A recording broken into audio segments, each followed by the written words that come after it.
پوری دنیا میں سے پاکستان میں سب سے زیادہ جو وزٹ کی جانے والی سائٹس ہیں وہ پورنوگرافی والی ہیں۔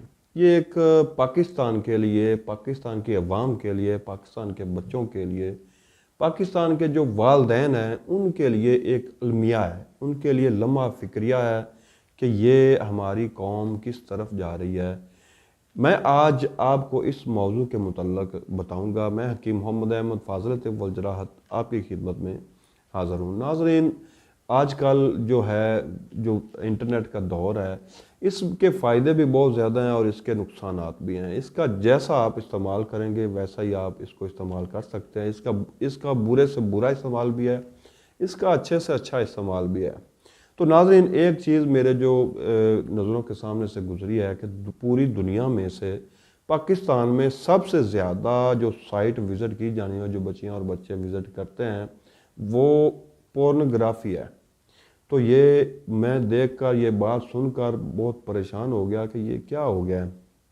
اس کی وجہ سے یہ جو چیزیں بچے دیکھتے ہیں، اس کی وجہ سے وہ بالکل بے راہ روی کا شکار ہو جاتے ہیں۔ وہ دین اسلام سے ہٹ جاتے ہیں، دین اسلام پر رہتے ہوئے برائی کی طرف مائل ہو جاتے ہیں، راغب ہو جاتے ہیں، طرح طرح کی برائیوں میں وہ مشغول ہو جاتے ہیں، جس کی وجہ سے ان کی اخلاقی جو شرعی اور اخلاقی وہ تباہی تو ہوتی ہے، لیکن ان کی جسمانی تباہی بھی ہو جاتی ہے۔ جسمانی طور پر بھی وہ بالکل ختم ہو جاتے ہیں۔ ان کی جو جوانی ہے، ان کی جو طاقت ہے، وہ بالکل ختم ہو جاتی ہے، اور وقت کے ساتھ ساتھ وہ انتہائی مایوسیوں کا شکار ہو جاتے ہیں، اور اس وجہ سے وہ اور بھی کئی طرح کے معاشرے میں تباہی کا شکار بنتے ہیں۔ اگر آپ کے بچے یا آپ خود ایسی کسی مرض میں مبتلا ہو چکے ہیں، ایسی کسی وجہ کی وجہ سے آپ بیماری میں مبتلا ہو چکے ہیں، آپ کو کوئی مسئلہ بن چکا ہے، تو آپ کو میں یہ کہوں گا کہ آپ سب سے پہلے توبہ کیجئے اور کوشش کریں، آپ اطمینان سے، آپ اپنے آپ کو مضبوطی سے کوشش کریں کہ توبہ کر کے آپ بالکل سیدھے راستے کی طرف آ جائیں۔ اگر آپ کی جسمانی کوئی تباہی ہو چکی ہے، آپ کی جوانی ضائع ہو چکی ہے، آپ کی جوانی جو ہے وہ ختم ہو چکی ہے، تو اس کے لیے میں حاضر ہوں۔ میں آپ کو ایک ایسی میڈیسن بتاؤں گا جس کے استعمال سے انشاءاللہ آپ کی جو کھوئی ہوئی جوانی ہے، آپ کی جو طاقت ختم ہو چکی ہے یا کھو چکی ہے، وہ انشاءاللہ بحال ہو جائے گی۔ تو میں نسخہ آپ کو بتاتا ہوں۔ نسخہ نوٹ کرنے سے پہلے میری اس ویڈیو کو شیئر ضرور کیجیے گا، تاکہ یہ ویڈیو، یہ نسخہ جات، یہ علم زیادہ سے زیادہ لوگوں کے کام آ سکے۔ تو نسخہ نوٹ کر لیں۔ آپ نے دو طرح کا نسخہ بنانا ہے۔ ایک تو ہے، میں آپ کو صفوف بتاتا ہوں، صفوف کا نسخہ آپ نوٹ کریں۔ اسگند نگوری آپ نے 200 گرام لینی ہے۔ اس کے ساتھ آپ نے تخم ہرمل جو ہے وہ 25 گرام لینی ہے۔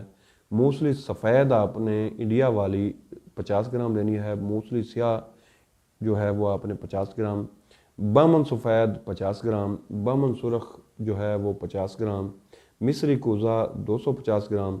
یہ ایک آپ کا صفوف تیار ہو جائے گا۔ اس کو باریک صفوف تیار کر لینا ہے۔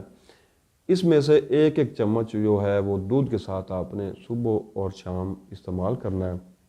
اس کے ساتھ ہی آپ نے ایک ٹیبلٹ بنانی ہے، یا اس کا آپ کیپسول بھی بھر سکتے ہیں، یا اس کی گولی بھی بنا سکتے ہیں، شہد ڈال کر گولی بھی بنا سکتے ہیں۔ اس کا نسخہ آپ نوٹ کر لیں۔ جوند بدستہ جو ہے وہ آپ نے لینا ہے 10 گرام، زعفران آپ نے لینا ہے 10 گرام، کستوری آپ نے لینی ہے 3 ماشے، عنبر آپ نے لینا ہے 3 ماشے، کشتہ طلا مروہ ردی آپ نے لینا ہے 3 گرام، کشتہ نکرہ آپ نے لینا ہے 6 گرام۔ ان تمام ادویات کو آپ نے بالکل باریک کر لینا ہے، مکمل مکس کر لینا ہے اچھے طریقے سے۔ یہ تھوڑا سا قیمتی ہوتا ہے، لیکن یہ جو آپ کے جسم میں سے جو بھی نقصان ہو چکا ہوتا ہے، آپ کی حرارت غریزی جو کم ہو چکی ہے، جو کہ مرضوں کا مقابلہ کرنے والی قوت ہوتی ہے، اس کے استعمال سے انشاءاللہ آپ کو یہ بھی پوری ہو جائے گی۔ اس نسخے کے آپ نے کیپسول بھر لینے ہیں، چھوٹے 4 نمبر کے کیپسول ہوتے ہیں، اسے 100 mg کا کیپسول بھی کہتے ہیں، وہ آپ نے بھر لینا ہے۔ اس صفوف کے ساتھ اس کیپسول کو آپ نے صبح اور شام 2 ٹائم دودھ کے ساتھ استعمال کرنا ہے۔ 1 ماہ تک استعمال کریں، انشاءاللہ آپ کی جو مردانہ کمزوری ہے، آپ کے جسم کی جو بھی کمی ہو چکی ہے، وہ اس کے استعمال سے انشاءاللہ پوری ہو جائے گی۔ تو یہ تھا پورنوگرافی کے متعلق میں نے آپ کو آگاہی کی ہے۔ اور اس کے ساتھ اگر آپ توبہ طیب ہو چکے ہیں تو پھر میرا یہ نسخہ استعمال کریں، تو انشاءاللہ آپ کو فائدہ ہوگا۔ حکیم محمد احمد کو اجازت دیجیے گا، اللہ حافظ۔